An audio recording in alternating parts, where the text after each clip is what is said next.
And now let's get started. I am pleased to introduce Andrew Turner, Senior Marketing Manager, and Russell Kay, Chief Technology Officer from Yo-Yo Games, the creator of GameMaker. Thank you very much, Christy. Welcome, and thank you very much for taking time out of your busy schedules to join us today. We're going to talk about how game design is used in a learning environment to teach coding. This is a high-level look at the topic, but if you want to dig deeper into the technology, you'll be able to do so at the end, or with our partner Studica if you want to pick up any points afterwards.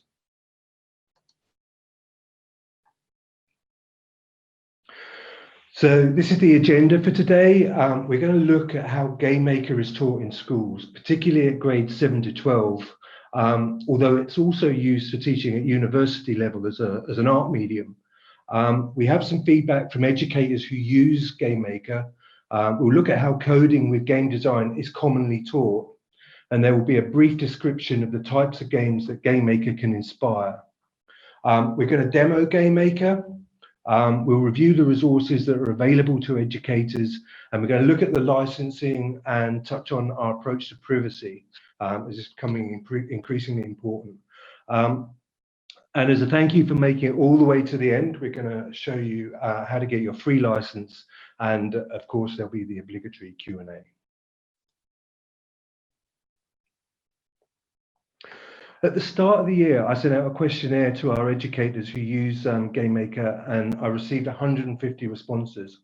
I always thought that game design would be proven to be a great way to teach coding, but I was surprised by the high level of importance attributed to many of the softer benefits. As you can see for yourself, the charts which show the semantic scaling response to the question, how effective are game design lessons at teaching the following?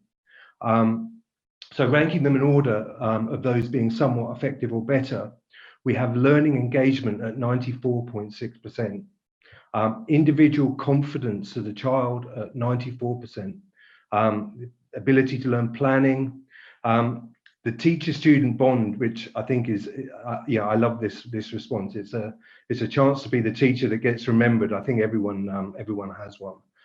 So the teacher-student bond is 90.6%. Programming languages, they're at 89.3%, class behavior 86.7%, graphic design at 85.4%, performance in other subjects 84.7%, teamwork at 83.3%, and time management at 81.4%. But what's more important than the numbers, of course, is the context of what they said. So here's some quotes that we got from educators on how game design has aided the education process at the school. I've selected a few that cover the typical types of response that we received. There are more in the Ed Technology article, which is linked at the bottom of the page. And obviously, as Christy said, you'll receive all of these slides, so you'll be able to just click on the link. And there's even more of these in a version of the article, which is on our blog at yoyogames.com/blog. So I just want to go through these. So how has teaching game design aided the education process at your school? Well, the kids are happier in class. There aren't behavior problems like in other classes. Games require creatives and tech teams to work together with a common goal to solve. While they build games, they also build friendships, learn to overcome hardships, and create something meaningful. My students very much enjoy the game design units that I teach. Personally, I think that game design is effective at improving problem solving, attention to detail, and teamwork. The students have learned to solve complex or abstract problems by themselves. The content provides a sufficient challenge and helps develop persistence and attention to detail. It has certainly enabled some students who are otherwise disengaged from the curriculum to re-engage.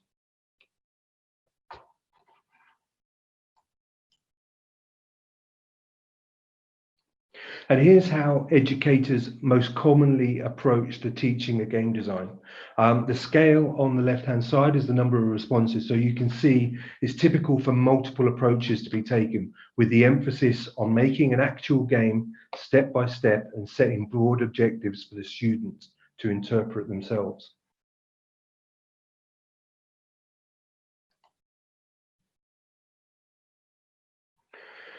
This is how teachers evaluate the progress being made by the students, with assignments and observation taking the fall.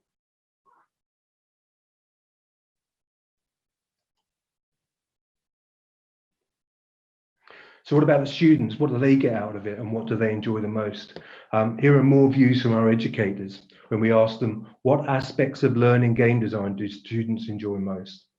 Well, definitely the end where they finally tried their own game, even if it was the most simple game in the world. Thinking up new games, brainstorming is normally a pain to get students to do, but not when it involves game design. I found their self-motivation impressive. They work out that sometimes you need to take a break and then have a fresh look at things the next day. No need to set homework. They voluntarily worked out solutions to the challenges. The feeling of accomplishment when completing a game and watching others play the games they built. Just being able to create an original game, then watch their peers play the game is such a high for these kids. To be able to say, I made that, is a real ego boost. Creating games, making rapid progress in a short space of time. Next up are a couple of slides on GameMaker that show our positioning and why it's been so popular. So, we're the fast system friendliest cross-platform game development technology available.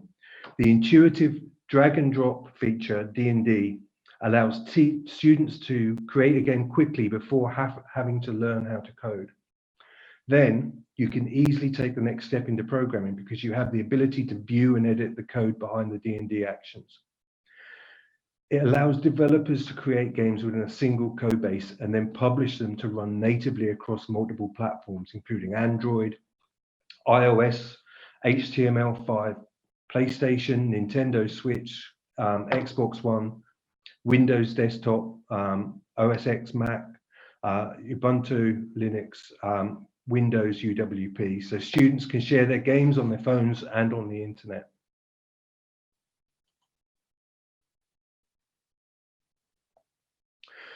GameMaker was first developed in 1999 for use in education by Professor Mark Overmars from the University of Utrecht. It's now owned by Yo-Yo Games, and the latest iteration is a complete rebuild. It's an easy-to-use 2D game making tool, which means it's easy to pick up, but the sky's the limit. Drag and drop D&D system for no-code development, so students understand the fundamental building blocks and can progress to GML when they're ready. Custom language GML, which is GameMaker language, is easy to use with an emphasis on simplicity. It's based on the common programming language C, so it's meaningful outside of GameMaker. There are free teacher resources which are coming up in the next few weeks, and I'm going to talk about these later. We have a marketplace, so there are free and paid assets, tutorials and demos, so you can see real games and how they were constructed. And Russell's going to show you an example of that shortly. We've got openbadges.org accreditation. This certification is part of the openbadges.org program, which is suitable for students aged 13 to 17. The certification exam will test GameMaker Studio 2, technical skills and applied knowledge, providing young people with a qualification from the makers of GameMaker that can be relied upon by educational institutions and potential employers. There's a large active community of educators, people on our forum, and also tens of thousands of people following us on social media. It's got big studio credibility. Students can see real games made with GameMaker. There's more about this actually coming up in the next slide. And over 1,000 new users sign up to use GameMaker every single day.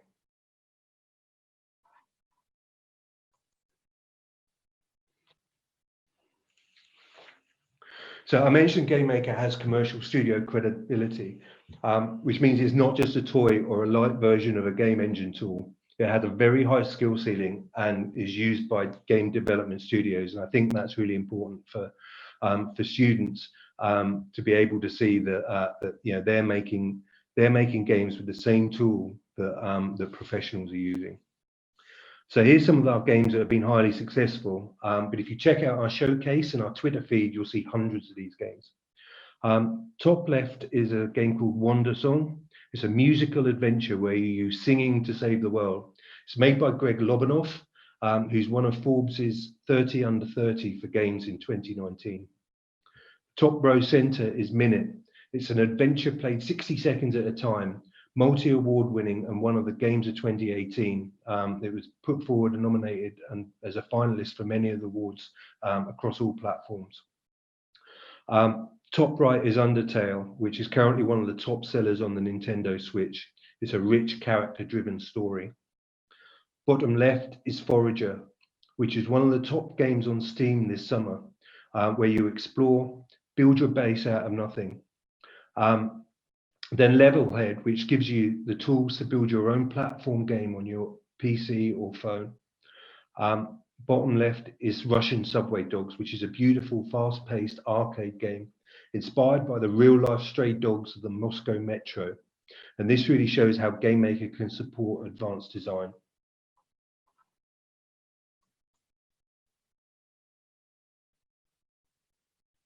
Right, so over to Russell. Thank you very much, Andrew. I've got a short video here to show some of the features of drag and drop. So drag and drop is GameMaker's simplified programming model. We use a simple node network to represent blocks of programming logic. And we include built-in code completion to aid construction, making it easier to actually build that logic. Our editor supports common idioms such as cut, paste, copy nodes. We support search for both nodes and within the actual code itself. We have a toolbox of easy-to-use commands that support common programming requirements for games, has customizable favorites. We have full screen editing, which maximizes the logic surface and supports drag and drop scripts along with event logic. The GMS2 environment allows the user to customize it and make the layout to their preference, allowing the UI to be scaled along with multiple columns. We also have an outline view for larger scripts, and this allows you to see it's kind of more of the code more easily. We also convert the drag and drop directly into GML code, allowing students to see the correlation between drag and drop and GML. Now,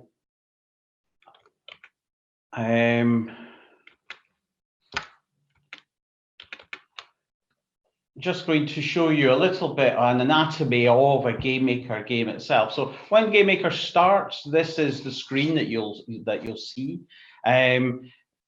On the left here, we have recent projects, kind of things that we've been looking at recently. But we also have these large icons here for getting started, where we can create new projects, open current ones, or we can import things from externally. We also have our marketplace. We have tutorials. I'll go into tutorials just now. You can see here, you can see all the different tutorials. This is ones that we have installed on this machine. As you can see, there's quite a few. The workspace, ID basics. There's a whole lot that we have here to teach people the fundamentals.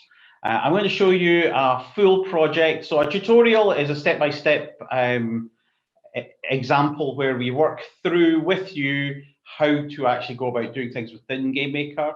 A demo is just a final project. We're going to go through with you the Yo-Yo Brick Breaker drag and drop project here. We have some in various flavors. The same project is also implemented in GML, so you can compare and contrast. So here, once we click on that, it asks us to for a project name. We're just going to choose the default. And this is it's kind of GameMaker's work surface. We have a workspace on the left-hand side here, which is an infinitely scrollable space where elements of the project will appear. And on the right here, we have our resource tree. that contains all of the elements of the actual game, everything from the sprites, which is the graphics, tile set, which is a specialized type of graphic, scripts, which are the actual logic. Here's a drag and drop script here, through the different elements. And the main element of a GameMaker game is the room. Everything's built around a room. A room can be a level or just a screen within the actual game. This editor gives a surface on which the graphics can be used to paint the actual the game, and the objects of the game can be placed. Now, the objects that we actually have are game elements. These game elements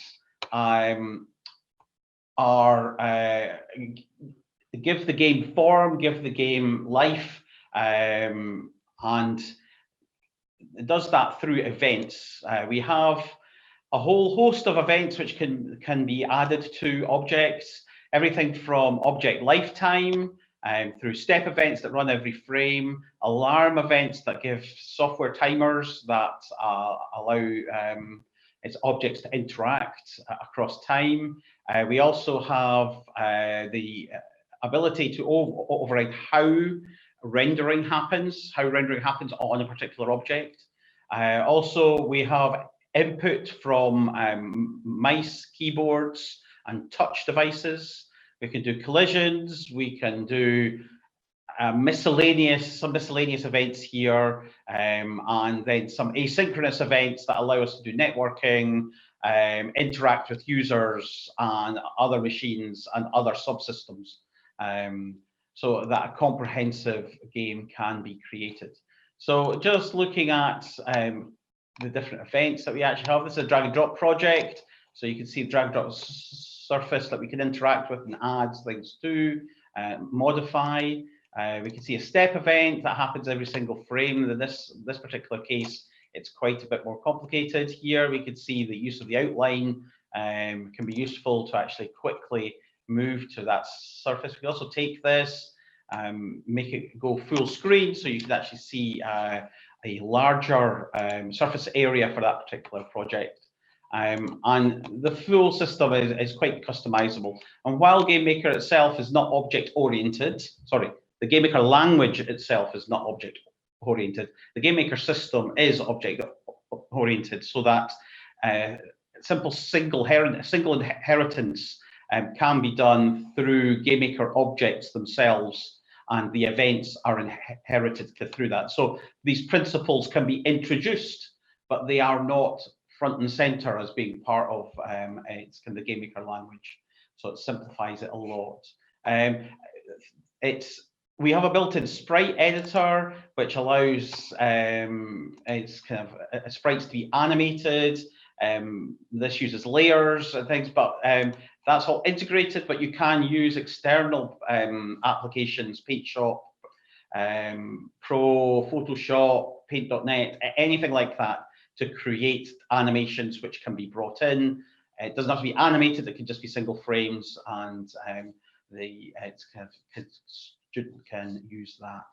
So that's the anatomy of a simple GameMaker game, showing you where to actually find that and interact with it immediately. These things are available it's straight away from our marketplace. I'll pass you back to Andrew. Thanks, Russell.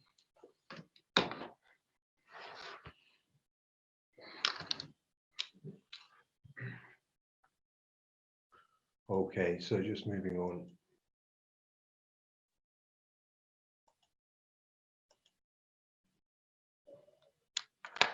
So Russell's just gone through a brief demonstration of GameMaker, but we also have Educator Learning Resources. We've got a full teaching program which we're going to be releasing over the next few weeks, which will be available free to everyone who registers as an educational user. It will take the teacher and the student through teaching, making and extending a game that we've called Space Bubbles. In Space Bubbles, you pilot your craft and pop bubbles and split rocks with your gamma beam as you race to the warp gate to get home. Space Bubbles is a project-based scheme of work where students work on one project over the course of 8 one-hour lessons. Over those lessons, they are taught how to program by recreating their own version of the game. Aimed at children aged 12 to 16, but it can be used for older and younger children. It's been developed by Terry Watt, who is a teacher and formerly a game designer. Students learn through a combination of teacher presentations, explanations, and demonstrations. There's written tasks, homework tasks, and practical programming tasks. There's teacher presentations. Each lesson comes with PowerPoint presentations that the teacher uses to guide the learners through the lesson. And more importantly, there's also a detailed guide for the teacher to show them how to deliver each lesson. Written tasks. There's a prepared workbook that comes with these materials, which prints out as a booklet and is given to each student at the start of the project. Students will use this booklet to record key terms and key information during the lessons. It also contains all of the assessment grids that the students use to self and peer assess their games during the project. There is a final assessment grid for the teacher to use in the last lesson to perform the final grading of the students' work. There's homework tasks, 3 printed homework sheets that students are issued with in lessons 1, 3, and 5. And there's practical programming tasks. The students work through 3 categories of tasks during the project. They must complete them in the order of tutorials, where the students work through a series of tutorials to build up a core version of the game. And during these tutorials, they will be learning how to use the GameMaker software and how to program within it, as well as the fundamentals of programming. The scheme of work comes with both video and written versions of the tutorials. There's extension and challenge tasks. So after completing the tutorials, students demonstrate their learning by extending their own game through a series of 11 additional tasks. And as you can see on the graphic here, this is the room that Russell was talking about that gets created in lesson 1. And then by the end, we have a fully functional game here where we've got particles coming out at the back of our craft. We've got our gamma rays. We've got rocks that split. There's rocks. There's bubbles with lives, and there's power-ups. And you can see we've got lives at the top here. We've got the distance to the warp gate, and there's a score. So it's a proper, fully functioning game that the students will have after the end of the teaching resources.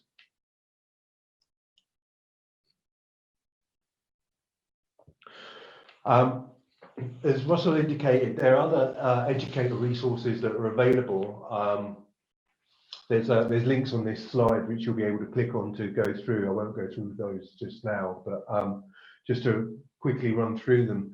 There's the IDE basics tutorials, which Russell pointed out in the IDE of GameMaker itself.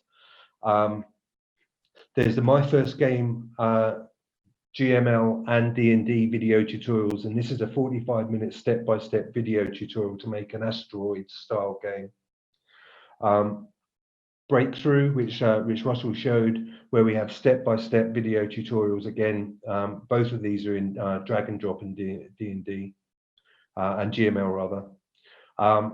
We've got technical blogs where we have a load of blog articles from game developers showing how they made elements of their commercial games, and this is something that you can replicate using GameMaker. We've got a Learn page, which is a portal to third-party materials and also to our own materials. We have an amazing developer community, which is an inspiration to beginners, students, and educators alike.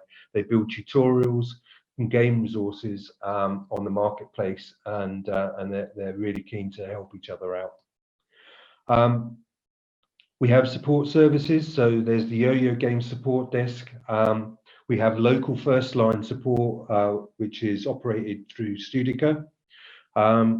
There's Yo-Yo Games online support articles, which will guide you through setting up GameMaker. There's the GMC forum, which is where you can call on the expertise of our community to solve your programming and design challenges. And there's also a docs area of our website as well, so we have a very detailed manual on how to do anything within GameMaker.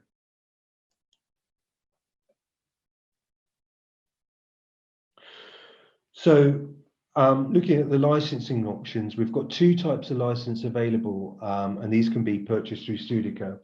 There's the Educator license, which is the ideal place to start, where you can make PC games or games for the Mac. And both Educator and Achiever work on Mac and Windows.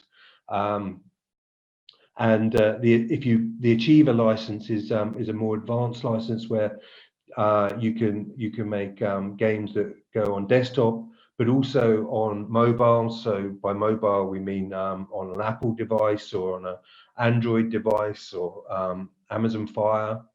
On the web, HTML5. There's UWP, which is Universal Windows Platform, which actually gives you access to make to take your game through to Xbox One through the Microsoft Creator Program. You can actually put your game on Xbox One, and these are all bundled into the Achiever license. We've got 1 year and 2 year options for these, and the license seats are concurrent use. So if you say purchase 30 for a class, then multiple classes will be able to use those, and we have systems whereby students are automatically logged out at the end of each session, so licenses remain available for the next class.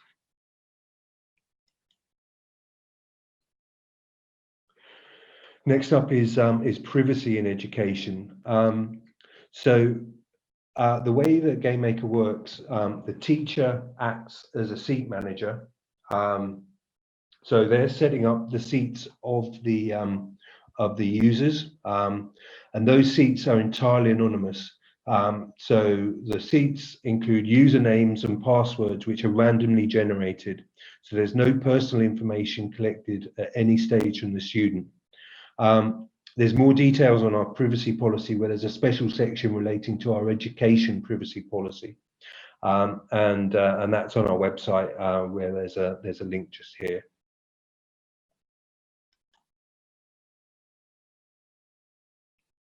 So congratulations, you made it almost to the end. So as a thank you for attending our webinar, you're eligible to receive a special offer, which is a free GameMaker perpetual desktop license, which means that you can make games for PC, and you can use it to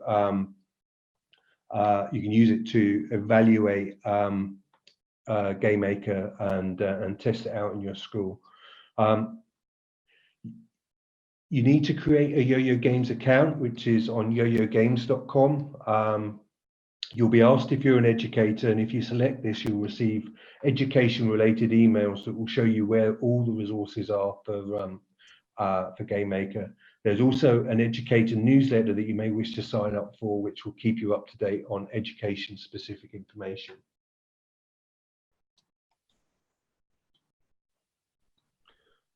So all that remains is over to Christy now to see if there's any questions. Hi, Andrew. We do have a few. The first one is, how many schools are currently using GameMaker in their classroom? So we have over 2,000 schools currently using GameMaker globally on our education program.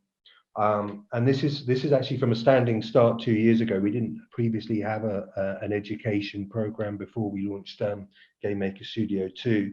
And we're seeing at the moment approximately 56% year-on-year growth. So I think as the science, technology, engineering, and maths course becomes more important within schools, that we're seeing a much greater adoption of GameMaker, particularly as a means of sort of moving on from some of the sort of more simpler systems to actually providing an opportunity for children to make real games and to get really into coding. Okay, and we have two more questions. This one is, I am still wondering how I can integrate this in a middle school biology lesson. Could you repeat that, please, Christy? Sure, it says, I am still wondering how I can integrate this in a middle school biology lesson. So how would you be able to kind of use the game design program to help with biology for middle school students? We could create games that teach biology. Yeah, so within biology, you would be able to maybe very simply, the teacher could create games which would show elements of biology. Again,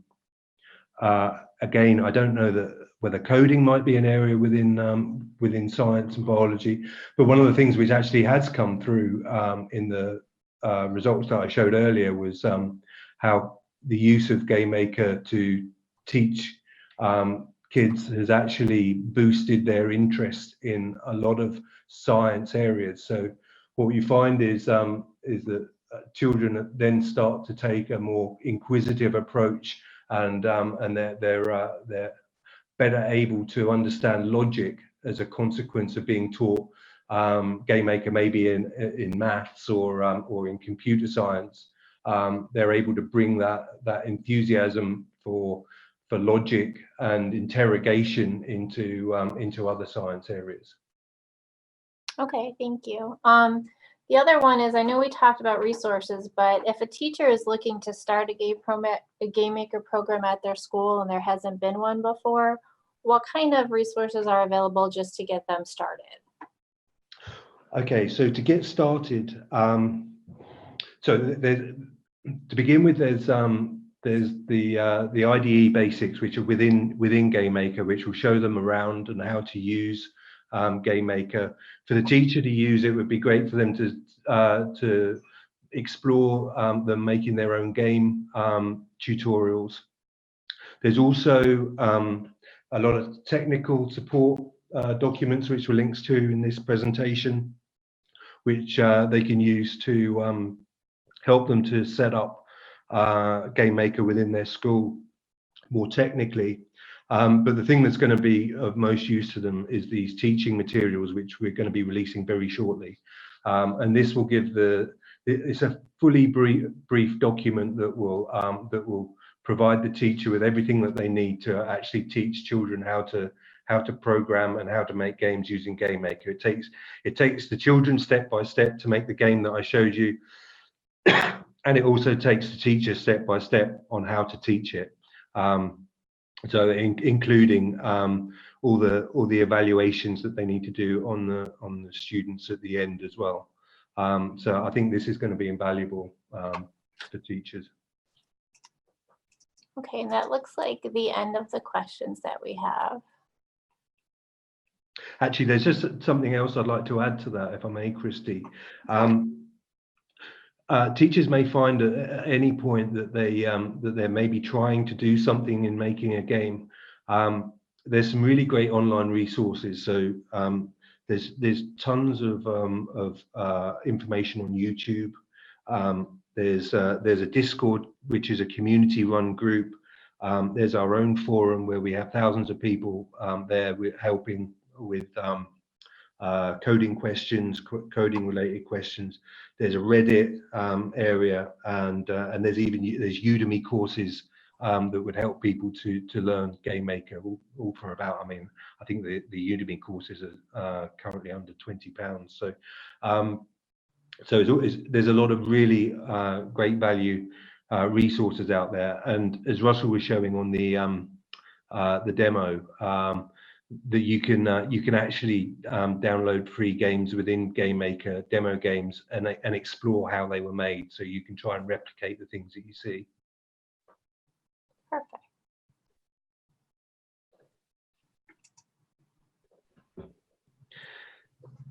Do you have any others, Christy? Nope, that was the end of the questions that we had here. Okay. Okay, so over to you for the last slide. Well, thank you, Russell and Andrew. As we can see, GameMaker engages students and is an excellent tool for teaching code and other STEM-related topics. So if you would like more information, or if you have any questions, or you would like to request a quote, please contact us at Studica. We will be happy to help. You can reach us via email at info@studica.com or call us at 888-561-7521. And as is mentioned before, I will be sending a follow-up email that will include a recording of this webinar, as well as important links mentioned in the presentation. So if you do have any questions, you can reply to that as well. Thank you and enjoy your day.